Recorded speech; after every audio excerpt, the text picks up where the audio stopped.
You are listening to Beyond the Verse, a Star Citizen podcast. A show dedicated to Cloud Imperium games, Star Citizen, and Squadron 42. Whether you fight, explore, unite, and or trade, we bring you news, updates, interviews, reviews, and analysis. So sit back, relax, grab yourself a pour of Radegast, and join us as we go Beyond the Verse. Launch sequence activated.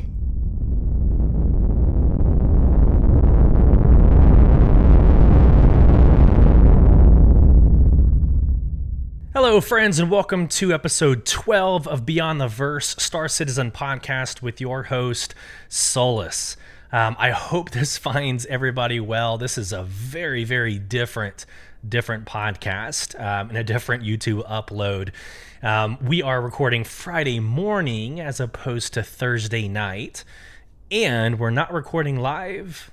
So there's a couple reasons for that, but just quickly, my kids had an event at their church, Vacation Bible School, and of course, as a father, I wanted to prioritize that, and they went and had a great time Thursday night. My intention was to have recorded this throughout the day on Thursday to still air it at the 8 p.m. on Central and have the podcast ready for Friday morning. But I wanted to wait for Inside Star Citizen, the Arena Commander Part 2 update. I wanted to wait for that analysis, and unfortunately, it did not release in enough time for me to be able to record. So here we are, Friday morning. It's going to be a pre-recording. It's going to be edited. And then the second piece to this is I did release on socials that I'm trying a new audio recording. For the 6 years that I've been doing podcast creation, I've used Audacity, the free version. It's been great for what I wanted to accomplish. But the last recording just had a lot of like low quality errors. And so through my deep diving, I just wanted to use a paid for program. And because I'm big in Photoshop and I already have the Adobe suite, I went ahead and committed to their version, which is Adobe Audition. So here we go. So if you're joining us on YouTube, welcome. This is not a normal start to the podcast. And of course, if you're listening on your favorite podcast platform, we're going to try to get this ship back on course. So the last update before we get into this, we will not have a lore deep dive today. Given everything this week and moving my kids to their Vacation Bible School each day, I have not had time to really put in the adequate effort to hit my high bar of lore deep diving into Squadron 42, which was the intent for this show. So this is just going to be news. It's just going to be updates. I do want to try something different and do kind of a reaction video to the Inside Star Citizen. So we're going to try something different there, but this will not have a lore deep dive. That'll be next Thursday, episode 13, when we get into all things Squadron 42. All right, so here we go. Previously on Beyond the Verse, we went through Jumptown 2.1. That ended back on June 5th, about 4 days ago. We went into the Galactopedia update, went through all 20 short articles and the one full-length article. We discussed the roadmap update and the roundup. And then we went into the Inside Star Citizen Arena Reborn Part 1, which is about a 16-minute video, and it was great. It had great intel on this out of the persistent universe game. And then we ended with the 3.19.1 patch notes. So that was previously on Beyond the Verse. And for today, we'll be doing kind of the same thing and moving pretty quickly.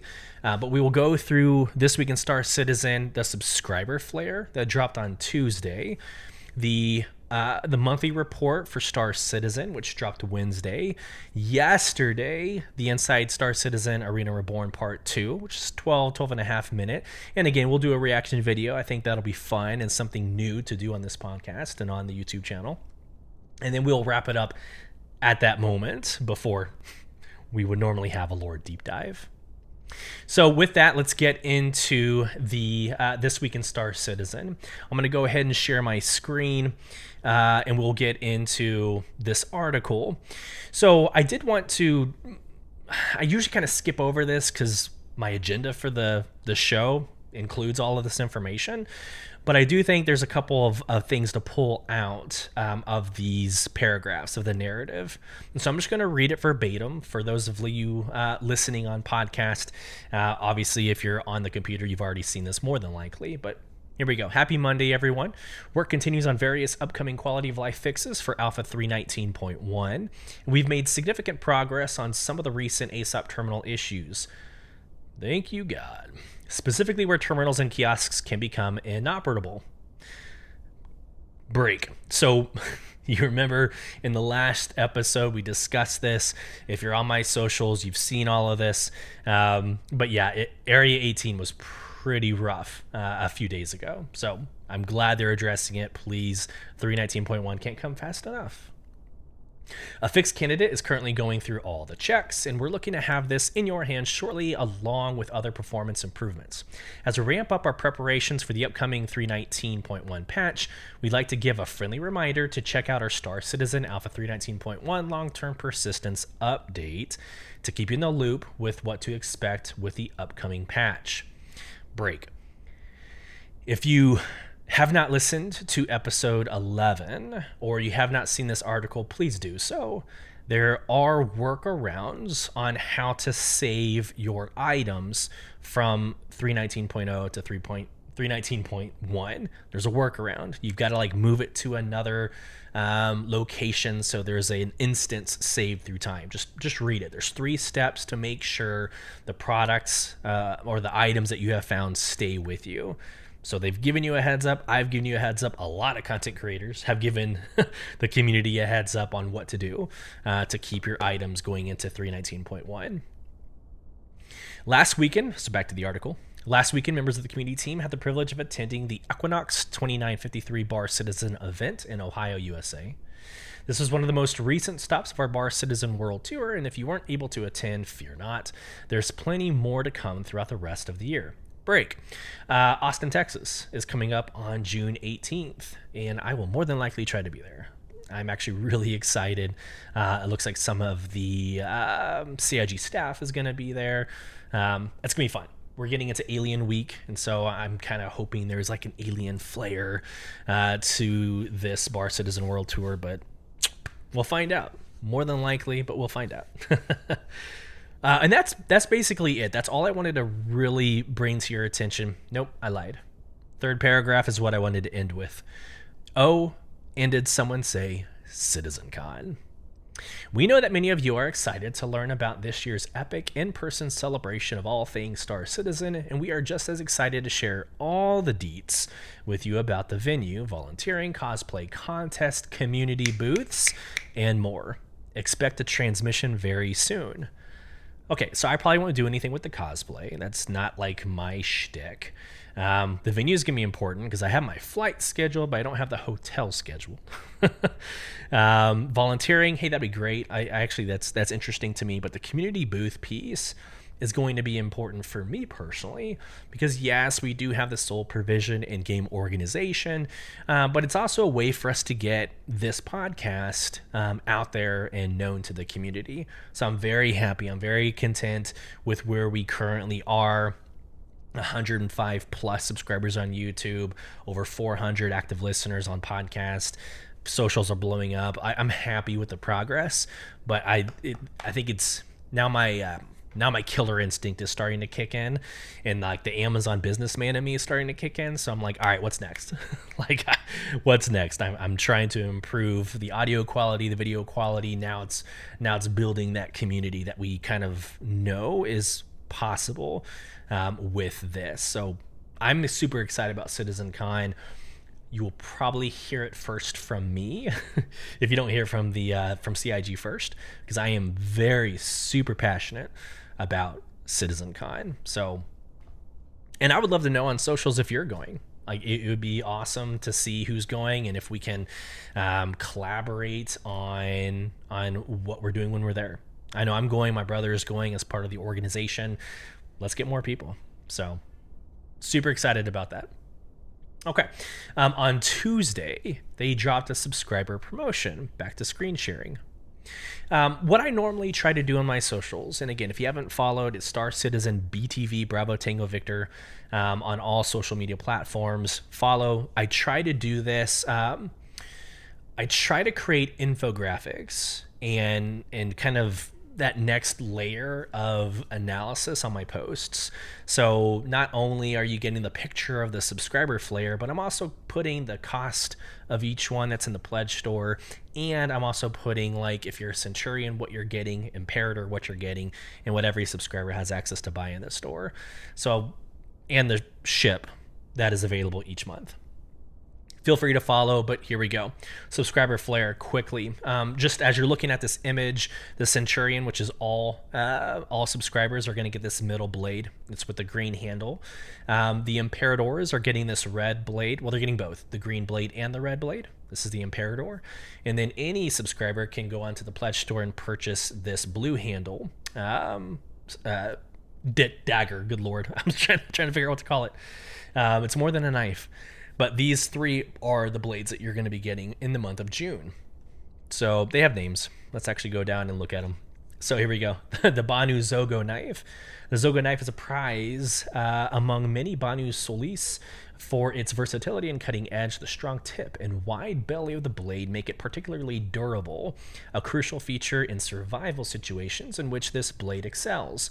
Current Centurion level subscribers get the Banu Zogo knife as part of their subscription. Boom, there you go. Moving on. The Banu Mayuda knife. A brutally effective product of Banu engineering, the Mayuda knife is a vicious weapon designed for leaving wounds that won't heal easily.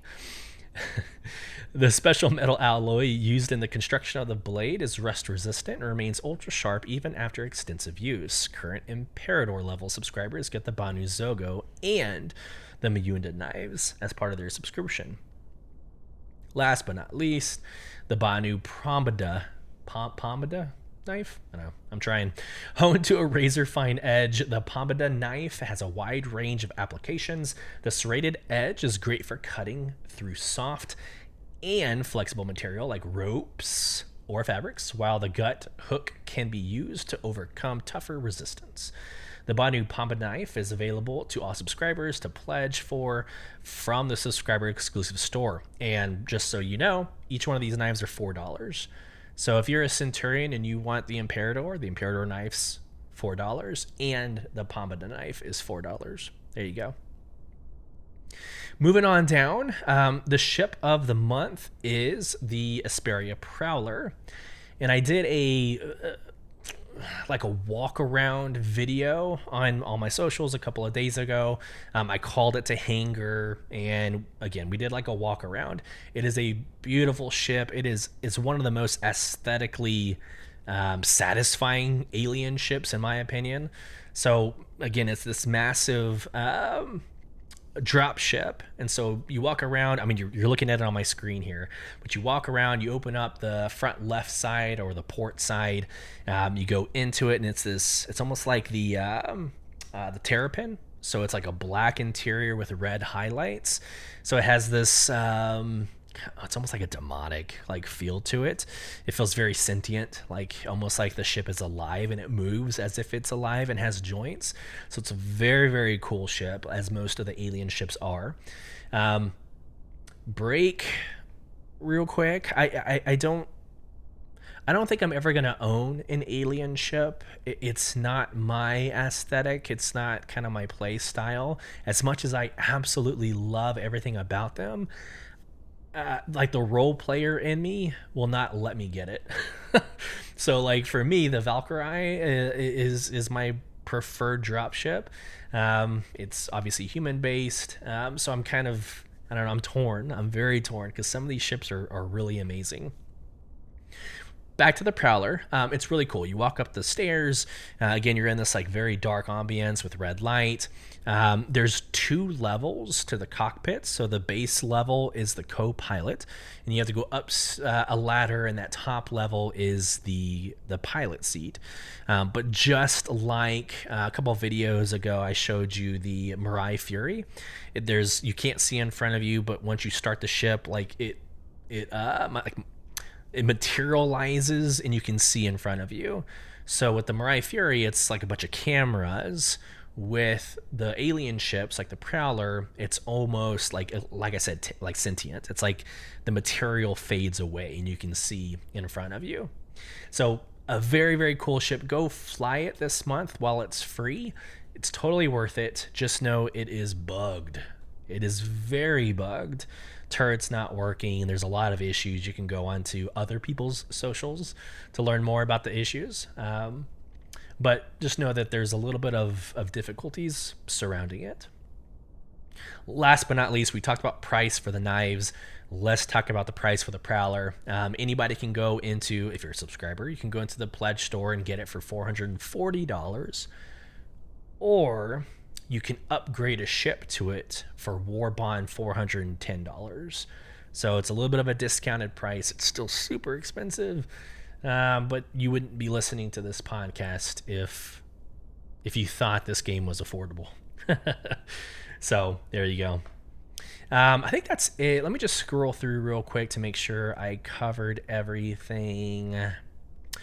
Maybe just like a public service announcement. Know that the subscriber store online has access to all the historic subscriber gear.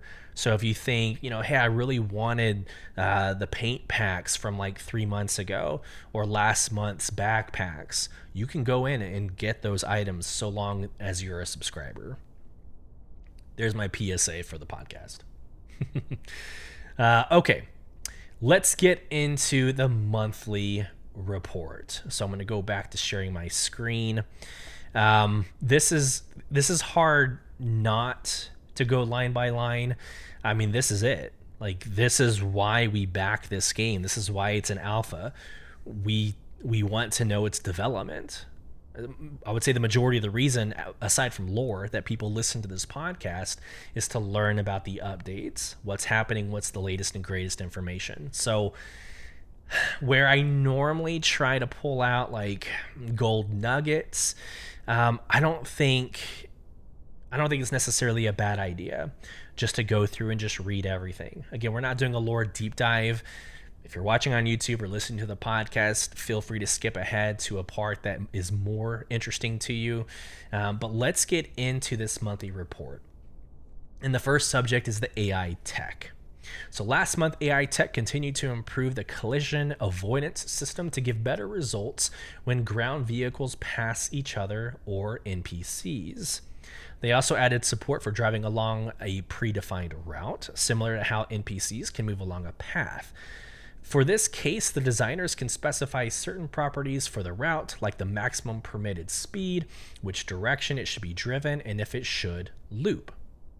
There was work then began on a dynamic pathfinding regeneration feature to improve how NPCs find and follow alternative routes. For example, if a hazard, like tree falling, a vehicle stopping, a fire hazard, impacts a navigation mesh triangle, the navigation volume will notify all related paths and check if new requests are submitted.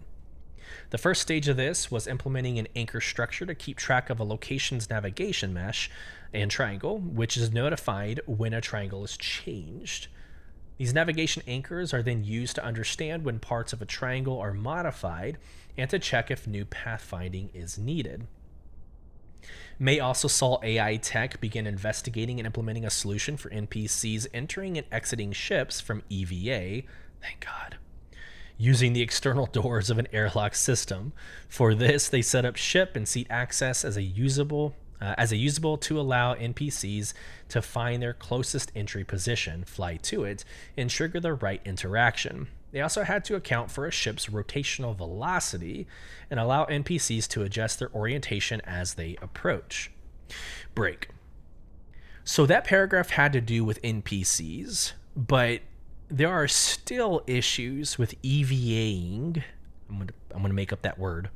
There's issues EVAing into your own ship. So 2 days ago, I'm doing an 890 jump mercenary mission, and it took me like 30 minutes to beat it because of all the different glitches that happen in the 890 jump missions. But as I'm flying, EVAing to my 325 Alpha, I open up, so, you hold down F, you click on enter ship. Sometimes you don't enter the ship. Sometimes it just opens up the door and drops the ladder, and you're kind of expected to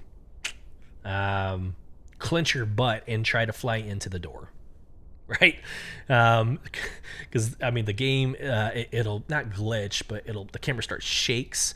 It starts shaking, and you don't really know where you are. It's very disorienting, and sometimes it will glitch you into your ship. And so there's that mission that you just completed with maybe a lot of additional gear now wasted because you've glitched into your ship. So there's always this butt-puckering moment of EVAing, which first off is an amazing experience if you haven't played this game. You're in space. You've got this entire planet. For me, at the time, it was ArcCorp. You have this entire planet underneath you, and it actually feels dangerous. So a lot of these issues are kind of exacerbated, in my opinion, because of just this tense moment. But yeah, you don't know how you're going to end a mission sometimes when you're having to EVA back into your ship. This also is investigation missions. It's also in search missions. EVAing really anywhere needs some work to be done. All right, back to the article. On the AI tools side, improvements continue for both the usable coordinator and Apollo subsumption. I don't know what a subsumption is. For the usable coordinator, optimizations were made to the code and logic flow. They updated the visuals and changed to a new usable data view too. For Apollo, the team implemented find references functionality with support for subsumption functions. Last paragraph. AI Tech also completed various support tasks, including creating flow graph nodes for all subsumption assignments to help the designers create scripted AI behaviors. More variable types for use as assignment inputs were added alongside support for the usable system, tactical point system, and Alpha 319. So, that was huge. The AI Tech is the long piece of this, and a lot of the effort, which it should be. Like, your game is made or broken. Make or break is like present tense. Made or broken, I guess, past tense. By AI. How difficult is the game? How realistic is the game? It's not just, you and other humans. There's also NPCs to consider. How smart, how intelligent is the artificial components to this game? Quickly, animation. The facial animation team continued to create assets for PU-specific character types, this time relating to missions and gameplay. Cool. Art characters. In May, the character art team began to work on 2 outfits for the Dusters gang and 1 for the Headhunters. Alongside this, character concept art prepared handoff documents for further Dusters outfits. I think the last time I did a monthly report kind of analysis, it also mentioned like gangs from Pyro. And so just to recap that, or to bring up a similar point, I'm really excited about learning about more gangs. Like right now in Stanton, you have Xeno Threat, which is fine. Like you have the typical purple glowing like enemy when you do mercenary bunker missions. I can't wait to introduce more signage, emblems, colored ships. Like, I think it's going to be very interesting to grow the universe when it comes to the enemies or who you're actually fighting, besides the Tavaran and the Vanduul. Art ships. Okay, this is probably going to be what's most important to viewers and listeners. So, art ships team. In the UK, the vehicle content team moved. Let me just start over. In the UK, the vehicle content team moved an as yet unannounced ship through the white box stage. Interesting. It's currently in gray box, with both the interior and exterior progressing well. A new ground vehicle variant progressed through the gray box stage as well. The team approached the end of their pass on vehicle tractor beams. Sweet. This included work on the Origin 315. Yes. Drake Caterpillar and Cutlass Black, Consolidated Outland Nomad, and the Misk Hull C. So I have the 315. I love the Origin series. The 315 is one of my preferred ships to really do anything with, except for combat. But I keep forgetting that the front of that ship is not a missile, or it's not a weapon system. It's a tractor beam. I keep forgetting that small ship has a tractor beam. Development of the Crusader Spirit continued. Awesome. The C1 is almost gray box complete, while the A1 had its Lodo review. That's LOD0, Lodo review, scheduled for early June. The Misk Freelancers component rework progressed through the final art stage, with loads mostly finished, and some Polish. That's a lowercase p, guys. And some polished tasks outstanding.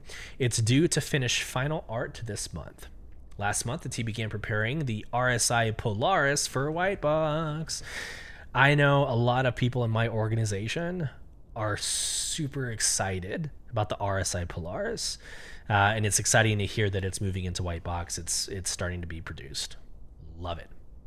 Quote, because this is a sizable capital ship, we have been breaking the vehicle down and planning a resource pack so that an interior can be constructed out of reusable elements. We also spent time reviewing the concept to highlight any areas that would need additional design time due to new gold standard requirements, end quote.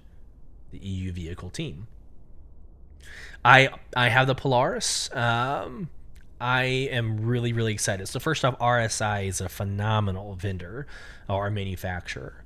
The Polaris is going to be very interesting to go up against, like a Hammerhead. Excuse me. So there is a Perseus Polaris.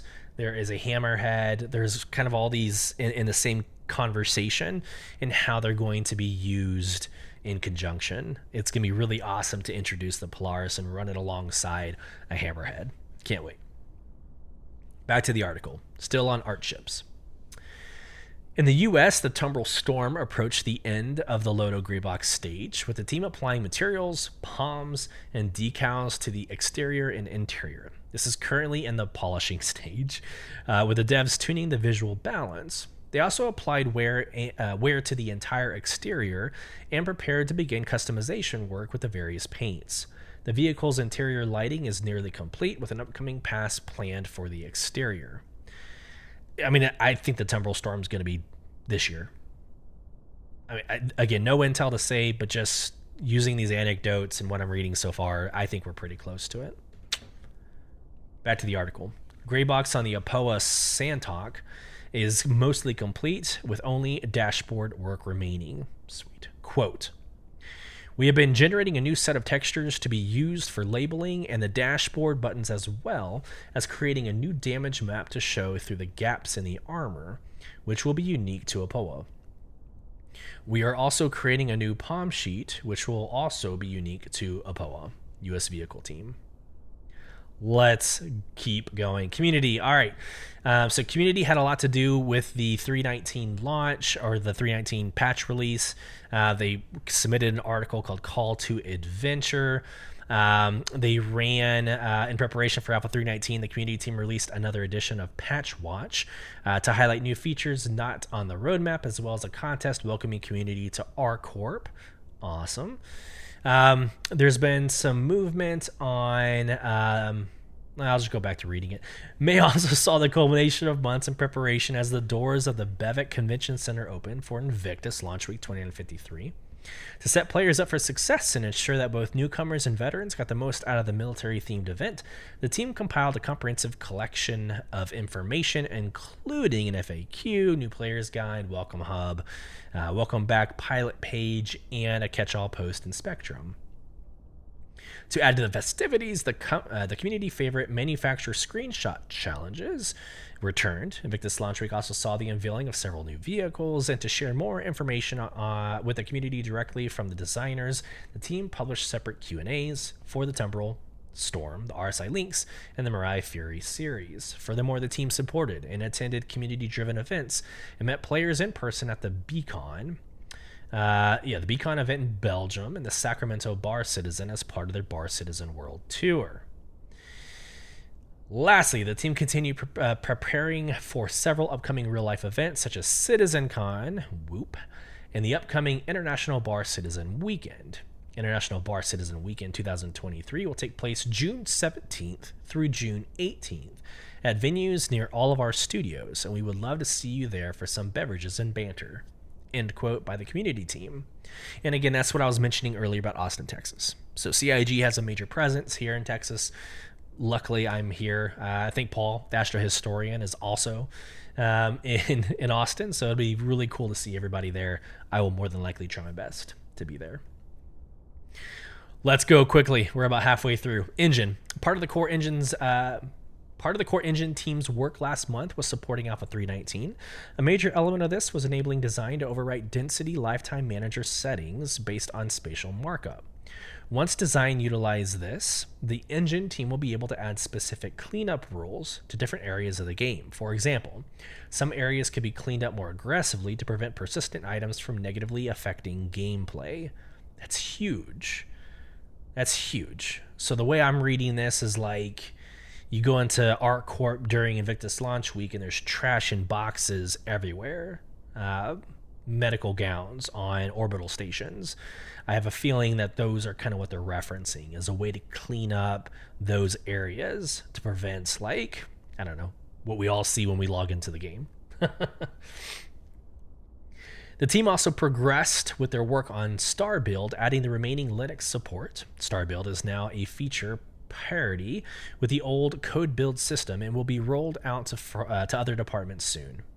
For the renderer, the team started removing legacy Gen 12 code. There's a lot to remove, but this will result in leaner and easier to maintain renderer code when complete. The core engine team also progressed with the generic shape system, adding editor support to save generic as well as remaining shapes. Multiple segments will be added before it's handed to the designers to use. For MemReplay 2.0, the team are currently adding more features, including file open dialog, faster loading, and async symbol resolving to get it ready for wider use. They're also adding optimizations and continuing to stabilize their feature stream to integrate it back into the main development stream. Last month, the physics team focused on improving and bug fixing the new method for tracking unique geometry parts. They then improved cloth simulation for better simulation results, updated the rope and pulley systems, there it is again, and added cantilever simulation support. Finally, physics supported vehicles on tech issues and investigated performance issues with Alpha 319 for the release team. So I'm not going to lie, even with my experience kind of working alongside Amazon Game Studios, my mentor is the head of community over there, so I have a little bit of working knowledge, and I say little bit, I mean it, a little bit of working knowledge on game development. The engine piece, just it's way over my head. It's way over my head. I don't know how Linux support will benefit the game, so I don't have a lot of additional color to provide for the engine section, other than when I see physics support working on cloth material, like, okay, make this as realistic as possible. Let's go. If we're actually going to be playing and living up in space, I want to make it feel like I actually could, right? The Arena Commander, I'm actually going to skip over the features Arena Commander. We did the YouTube part 1 video last week from Inside Star Citizen. We're going to be doing part 2 in here in a couple of minutes. I'm going to skip over the Arena Commander updates and features. Features, characters, and weapons. Last month, the features team worked on ammo repooling, which allows players to redistribute the ammunition stored in their suits and inventory to maximize the number of full magazines. Yes! This is cosmetic in my mind. It's not even that game breaking. It's not even that annoying, but it is frustrating. So you go, this is kind of what this is, right? So you go and do like 6 mercenary missions in a row. You get a lot of P4, P8 rifles and ammunition. Of course, you spend most of it, fighting. So you're going to have like 100 magazines that don't have full ammo, and it's super annoying. And so you can't like take 2 magazines, one that has like 18 rounds and the next one has 12 rounds. You're like, hey, that's a full 30 round magazine, let's go.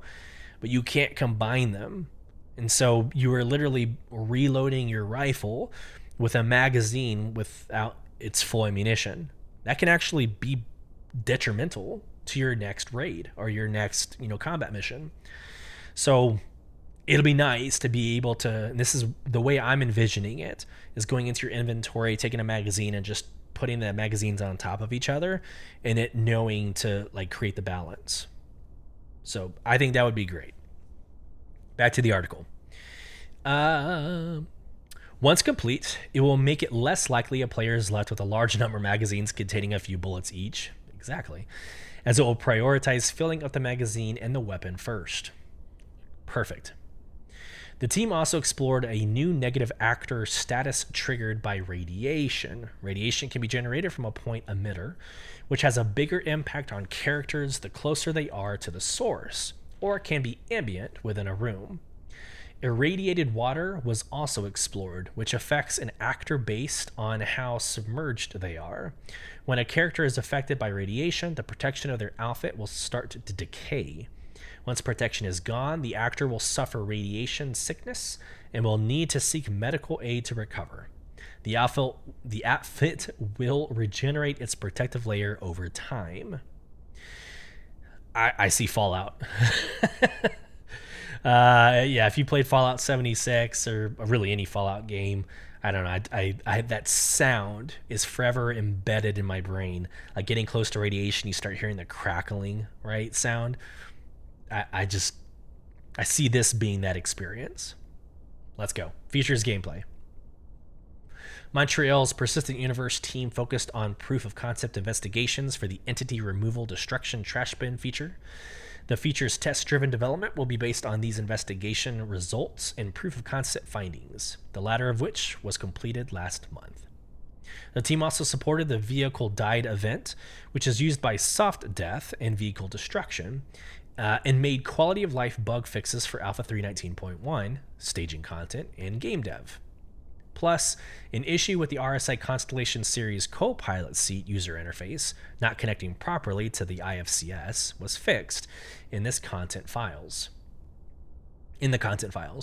This was combined with a code fix aimed at the UI rules to prevent it from only tracking the pilot. These changes also create the potential for other ships to have their Copilot UI updated properly if needed. Mission features. Looks like we have like a couple more things to go through. My favorite section. Mission features. The mission features team continued to work on the ship escort, data heist, and consignment retrieval missions, and added the finishing touches to a new unlawful salvage mission where a ship must be stripped of an incriminating paint job before law enforcement arrives. Quote, another exciting development is that we're exploring a new lightweight PvP PvE event set aboard a modified version of the Siege of Orison barge, in which players must figure out how to open shipping containers in order to steal the items within, all while Ninetales outlaws hold down the location for themselves. End quote. Mission features team. I love it. I would love to see. So first off, Siege of Orison is my favorite. Above Xenothreat. So Xenothreat, as awesome it is as to be in space and go and attack this, javelin or the Idris Ps, and you're with a javelin, etc., that's really awesome. I personally really, really enjoy the Siege of Orison. It kind of brings the space game down to like a Call of Duty-esque feel, where you can get into a ship and fly. Like it's just a really awesome take on a normal like FPS mission. For Alpha 3.19.1, the team rebalanced cargo generation within ships across various mission types, including salvage, assassination, and bounty hunting. This involved removing unsellable commodities and ensuring the profit fits the risk involved. Mission features actively worked on refactoring old missions into the current modular library, including Missing Person. Alongside this, they refactored how the Destroy Drugs missions work and made part of them modular. For example, the previous version spawned hundreds of individual boxes, but with the help of a new code, they can now simply spawn pallets that come with drug box loadouts. Alongside significantly improved performance and reliability, this method allows the team to control the number of pallets spawned for different mission difficulties. Mission features ongoing work on Bounty Hunting version 2 progressed well as well. The designers are currently working with systemic services and tools to develop the systems required to have virtual NPC bounties traveling around the system. One of the engineers, with the help of the Interactables team, is also developing a method for pods to attach to points in the world so they can seamlessly enter and exit the game space. Finally, the designers supported Invictus Launch Week, which involved fixing bugs and maintaining the Expo Hall transition system, the Javelin Tour, and the Bingo Flyby. So for me personally, a lot to get excited about. I love the bounty missions, the bounty hunting missions, love them. I love the mercenary missions. I have done the Destroy Drugs mission like maybe 2 or 3 times, but it is pure chaos. Like you go into a bunker, like a processing facility, you go into a bunker and it's like floor to ceiling, wall to wall drug boxes. And like you sit there and you attack the drugs, or you can store the drugs, whatever you want to do with them. But it's a little chaotic. So I'm imagining having this palletized will put some form, some structure to those missions. Graphics, VFX, the visual FX, programming, and Planet Tech. The graphics feature team spent the month working on performance improvements and new features, including screen space shadows, improvements to quantum jump tunnels, and rendered texture zone culling. Break. For those of you listening to this podcast or watching on YouTube for the first time and you haven't ever played the game or haven't seen what a quantum jump looks like, the quantum jump is like your fast travel from planet to planet. That animation is amazing. I absolutely love it. Like you can be in a Constellation Phoenix in this luxury kind of like second tier, sitting in this like bar setting and have the quantum visuals going throughout the windows. It's an amazing experience. I might end up doing like a side-by-side with this piece and a video of it actually happening. It's a beautiful, beautiful image. So them making it even better, I welcome it. I love it. I welcome it. All right. Where are we at here? So back to the article. Global illumination is well underway. So far, the first iterations of a hash map based Radiance cache, ray generation code, and ray tracing prototype were completed. Improvements to Gen 12's validation error debugger were made to improve the accuracy of bug detection for faster issue assessment. Thank you. I think that would be pretty important for where we're at in the game. In preparation for deferred render graph execution, Vulkan's frame synchronization was improved. Issues with gaps in pipeline resource sets at bind time were resolved with a remapping update that uses continuous resource set layouts. You can tell when I'm not comfortable with like a developer subject matter, because like I read these sentences and I'm like, what are they even talking about? Let's try this again. Issues with gaps in pipeline resource sets at bind time were resolved with a remapping update that uses continuous resource sets layouts. Yeah, it didn't help the second time. Moving on.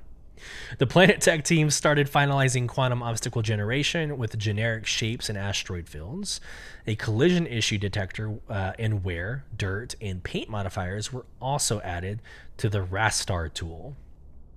Ongoing improvements to the biome builder will reduce constant spawn despawning, which in turn will relieve the physics team of large destruction queues. Water can now be simulated in engine and features the new disturbance component improvements. Finally, recent VFX features and bug fixes saw several direct improvements to both the editor and core tech framework. For example, The new master VFX library can resave and export in the P4 format, and particles can now be found in a dedicated effects browser. Bugs related to damaged maps, particle effect placement, and in-editor crashes were solved as well. And we are at the last piece of the monthly report. In-game branding. The in-game branding team continued working on interior and exterior signage for Ruin Station and supported the EU locations team. That's important to the Pyro update. Lighting. In May, the lighting team worked on Invictus Launch Week and continued to produce content for the Pyro system. This was mainly focused on Ruin Stations, exterior, and lighting modules for its interior. Live Tools. The Live Tools team continued to study the usability of the Network Operations Center and are now starting to collect the results. This will allow them to establish an action to highlight improvement needs and priorities for the future. The team also released a new version of the internal error handling pipeline, which featured significant improvements over its predecessor. And the last segment, locations. In May, the locations team continued working on Pyro, making good progress on Ruin Station. They supported Invictus Launch Week as well. Between major tasks, one of the artists worked on new racetracks, which was shown in a recent episode of Inside Star Citizen. The Sandbox team further developed planetary content for Pyro and continued to support the Montreal-based team on the new underground facilities. The Organics team created new fauna for Pyro and are currently reworking of the upcoming systems planet to bring them up to current expectations. I'm going to reread that because the English in me is frustrated. The Organics team created new fauna for Pyro and are currently reworking of the upcoming systems planets to bring them up to current expectations. Yeah, I think that's just an editorial miss. I'm having to second guess my reading here. Okay. Last quote. We also have some very cool content that we are working on alongside all of this, and we'll share more info at a later date. Organics team. And I kind of lied. There's a little bit more information here. So let's keep going. Narrative team. It's important because that has to do with lore. Over the course of May, the narrative team continued working on several of the mission initiatives started in previous months, including data heist, package extraction, and consignment retrieval. They also worked with the various design teams to brainstorm new mission ideas. Narrative also kicked off further discussions on Pyro, specifically going over the areas of influence of the system's various factions, as well as defining which groups are allies and rivals. During a recent motion capture session, the team recorded the first air traffic control assistant for cargo and will be looking to review and refine the wider experience in future months. That sounds really awesome. That's cool. The team also began polishing and implementing a new tourist behavior that will debut in an upcoming patch. Okay, so ATC and tourism. I feel like those are gold nuggets that we need to take away. Narrative also dedicated several of their weekly jams to exploring some of the verse's alien cultures and answering questions for some upcoming xeno-language development. Finally, on the dispatch front, the team released a portfolio outlining the history of Invictus Launch Week, a Whitley's Guide to the Prospector mining ship, and wrapped up the month with another batch of Galactopedia entries. All right, let's go. Online services. In May, the online services team applied fixes to the character repair system, enabling players to fix some login and other issues without restarting CIG support or requiring CIG report.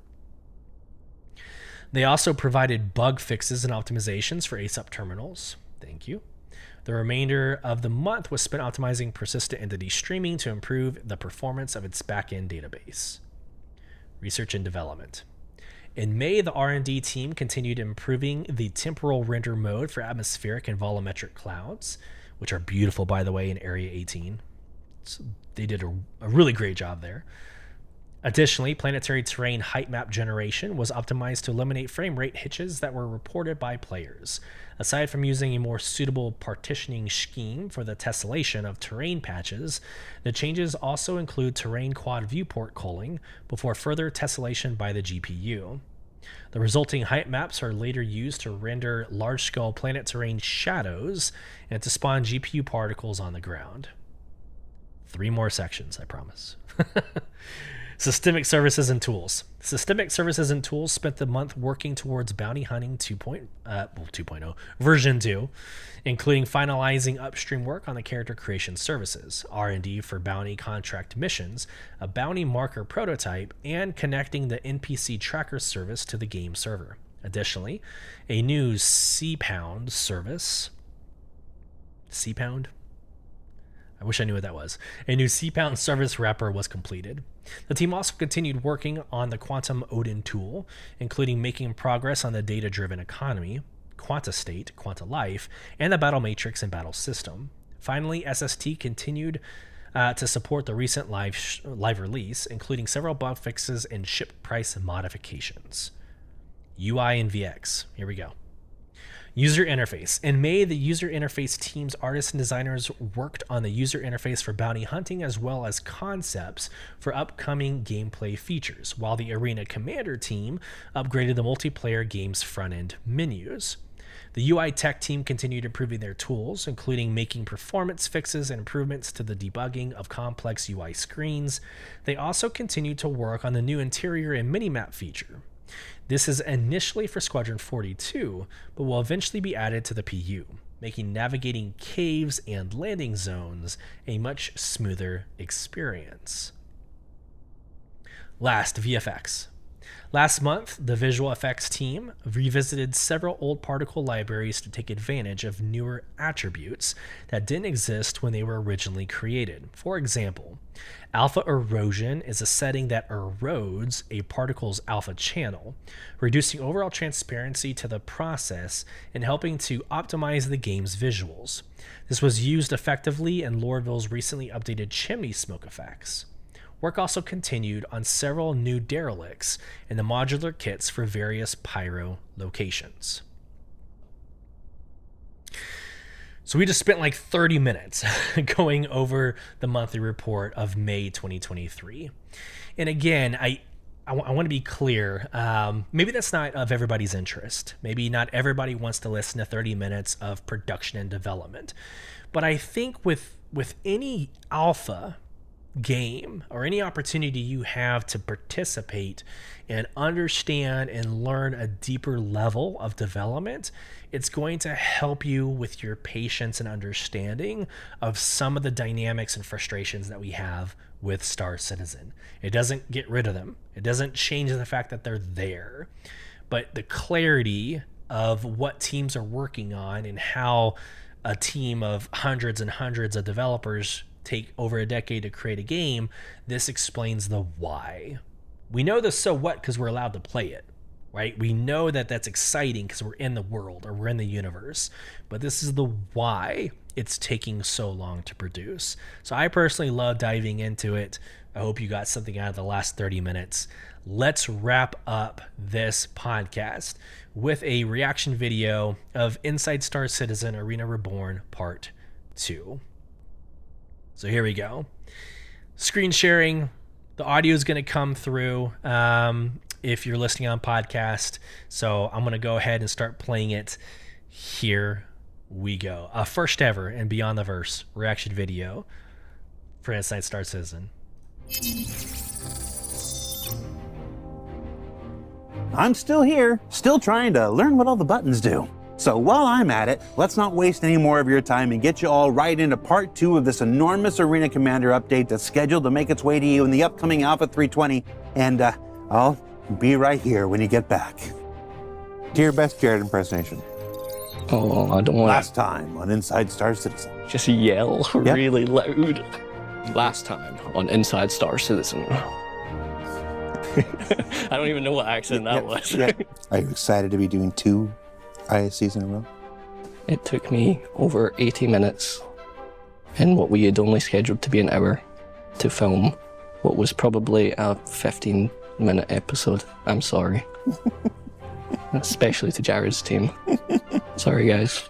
It's awesome to be getting such attention shone on Arena Commander, and I'm excited to finally bring it up to what I believe it has potential to be.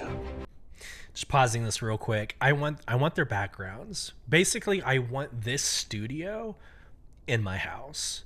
Like, I think they did an amazing job. If you remember several months ago, they were in like a warehouse. I mean, they're in their new building, but you could see the construction being done. It was hard to hear Jared from time to time because of the background noise. Like, they did an amazing, phenomenal job in this studio. So back to the video. I get pinged like every other week asking to put atmosphere in Arena Commander, and now they finally have it. They can stop whining. They're going to whine about something else. I can't stop the whining, but I hope you liked it.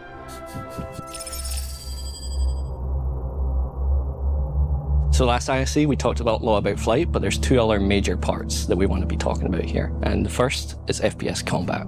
So FPS combat in Arena Commander is so important because you need a place to practice shooting each other without actually dying for real like you do in the Persistent Universe. So we need to make that experience as close to the Persistent Universe while still having it be fun and unique. So I need to do a lot better job of playing Arena Commander, like the first-person shooter piece. I get in and I fly all the time. Like, it's a lot of fun.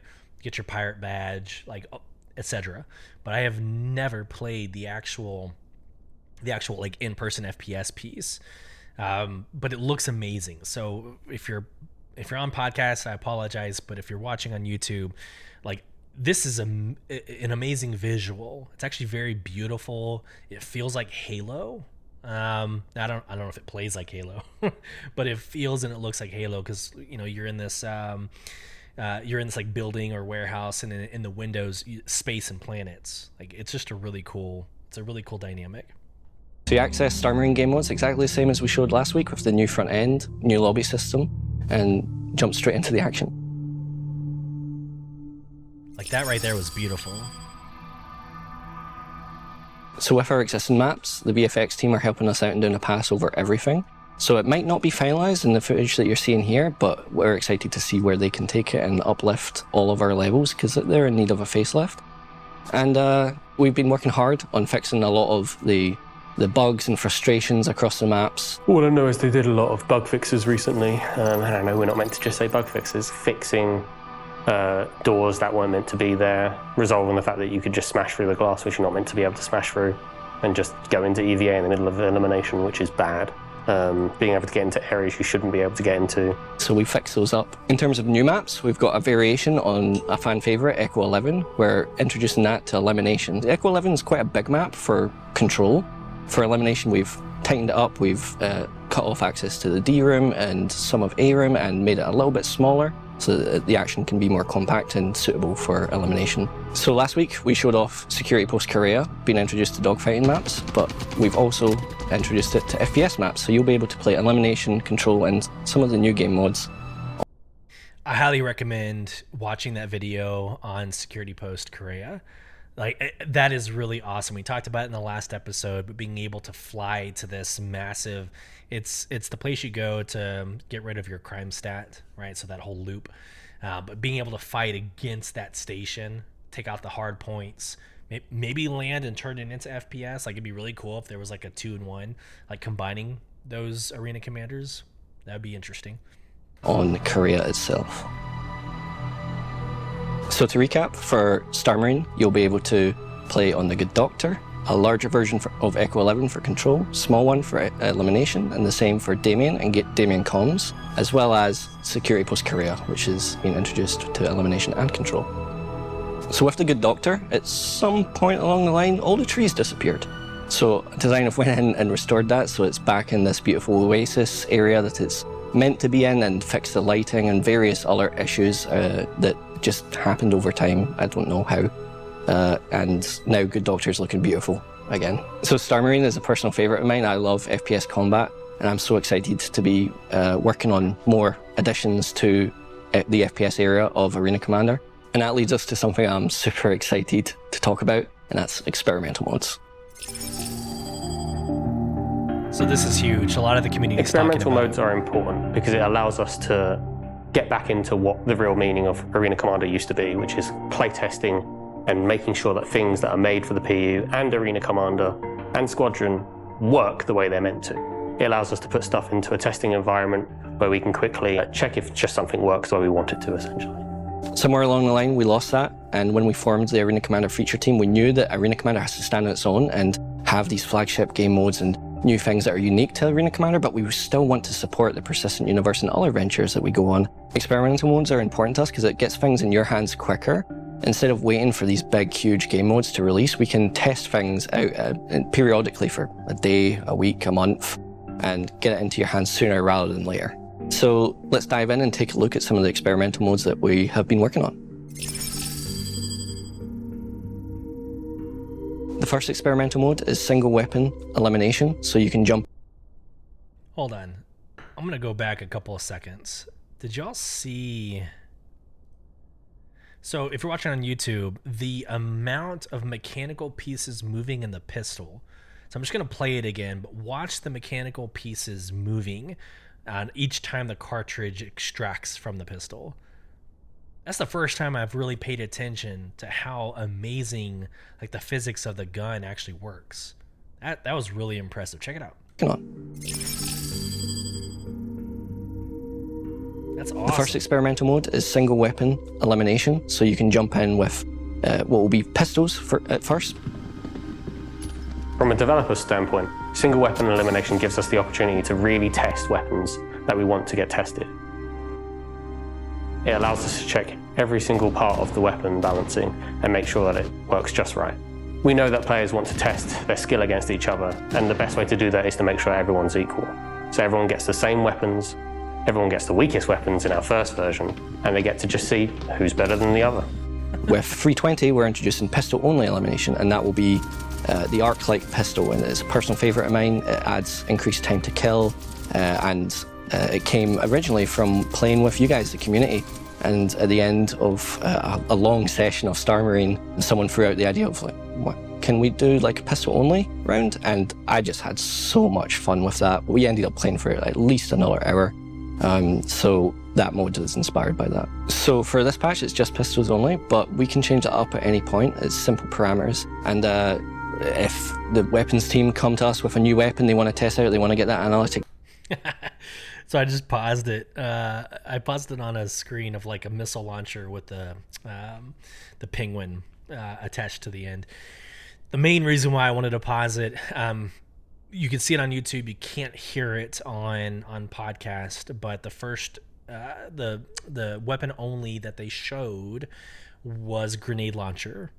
And that just looks like pure chaos and a crap load of fun that I would love to get into. But just like knowing that any time you step out of cover, you're pretty much dead. That would be hilarious. Frustrating if you care, but hilarious otherwise. Pure chaos. Love it. They want to get the fun factor. We can put it into Arena Commander, whatever that weapon is only, and see how you guys like it.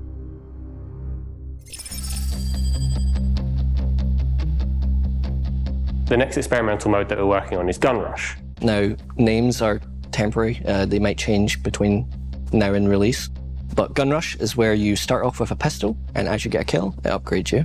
And then with every kill, you go to the next type of gun. You go through LMGs, SMGs, some special weapons I won't spoil, snipers, and even the rail.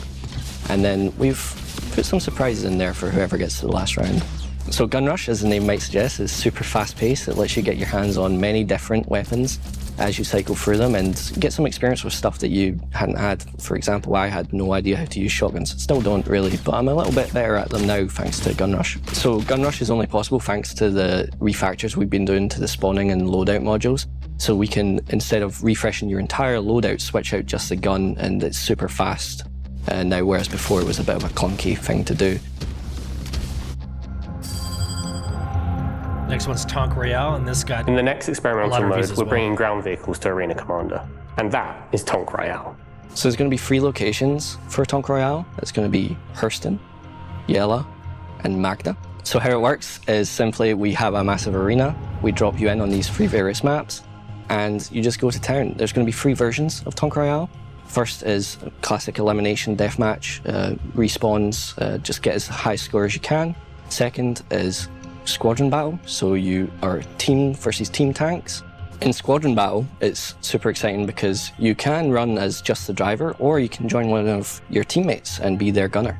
And then the third is still being worked on. Not sure if it's going to be making this release, but super excited about it, is hardcore elimination. So essentially elimination, but you've only got the single life. When a Turbo Storm gets introduced to the verse, we'll be sure to add that to Tonk Royale as well. That's actually well done.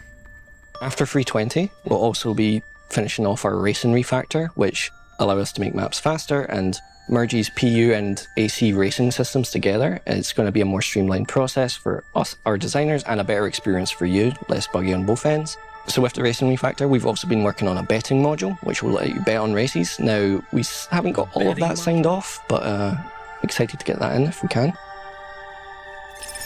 What in the world would a betting module look like? I'm just sorry. I know we're live. I know we're recording, but man, what does that look like to bet and watch races? That's so cool. That's so cool. So just like the persistent universe, all of these maps, game modes, and features need to have their own individual go no-goes. And at the time of recording this, we've got some successful goes for Alpha 320 for the following: the new Arena Commander front end.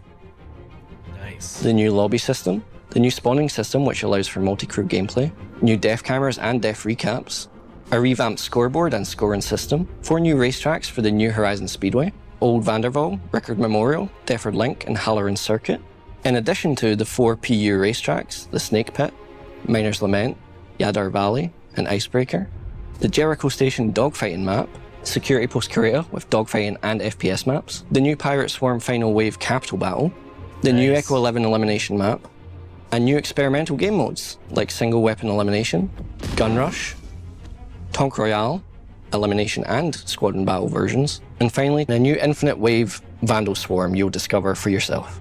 So that about does it this week. I'm so excited to share all these cool developments with Arena Commander, and got the list here. I just want to give a shout out back to Adam, Adrian, Bryn, Corwin, Kirk, Mark, Ricky, Samuel and Sean and Simon and the Arena Commander feature team. I'm sitting here in front of the camera, but man, the work it's thanks to this amazing team that I have. Oh, that's cool. And I just couldn't say no to Jared because he's my dungeon master and I really don't want him to kill my character.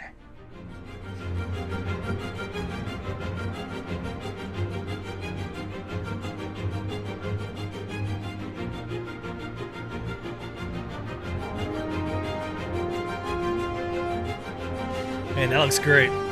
Everything about this looks great. I need to get more into Arena Commander.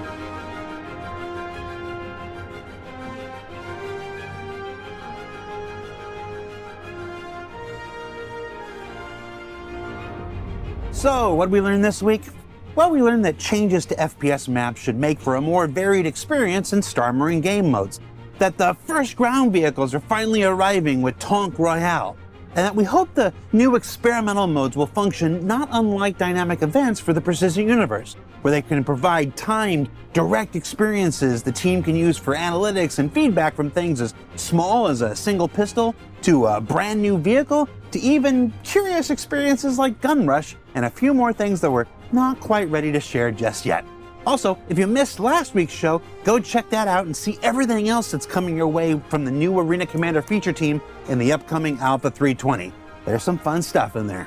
For Inside Star Citizen, I'm Jared Huckabee. Thanks for exploring the process of game development with us, and we'll see you all here next week. And you gotta stay for after the credits. Of course.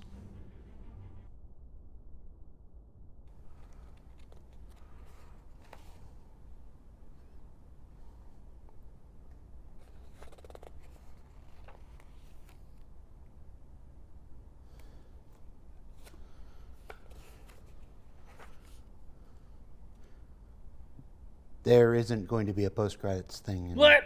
every show.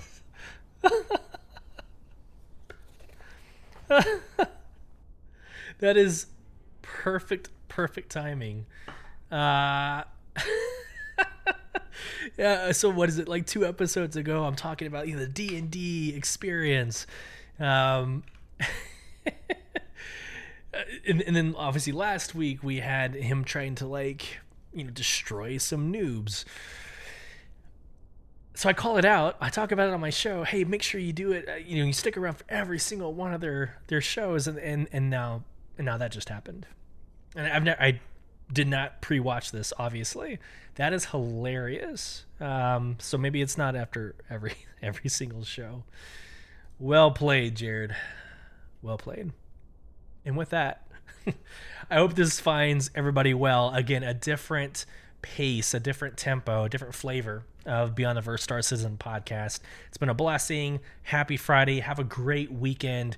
Next Thursday for episode 13, we will get into everything Squadron 42, lore, and what we can expect as gamers in this new game. So take care. Out here, guys. You've been listening to Beyond the Verse, Star Citizen podcast with your host, Solus. Join our in-game organization, Soul Provision, by applying at www.robertspaceindustriescom/orgs/provision. You can get involved in the conversation with your questions, comments, or emotional outbursts by emailing us at starcitizenbtv@gmail.com. Watch us live on Thursdays, 8 p.m. Central at youtube.com/@starcitizenbtv, and follow the conversation over at Twitter and Instagram, both at /StarCitizenBTV. Once again, thank you for joining us. We hope this finds you well. Until next time, safe travels as you traverse Beyond the Verse.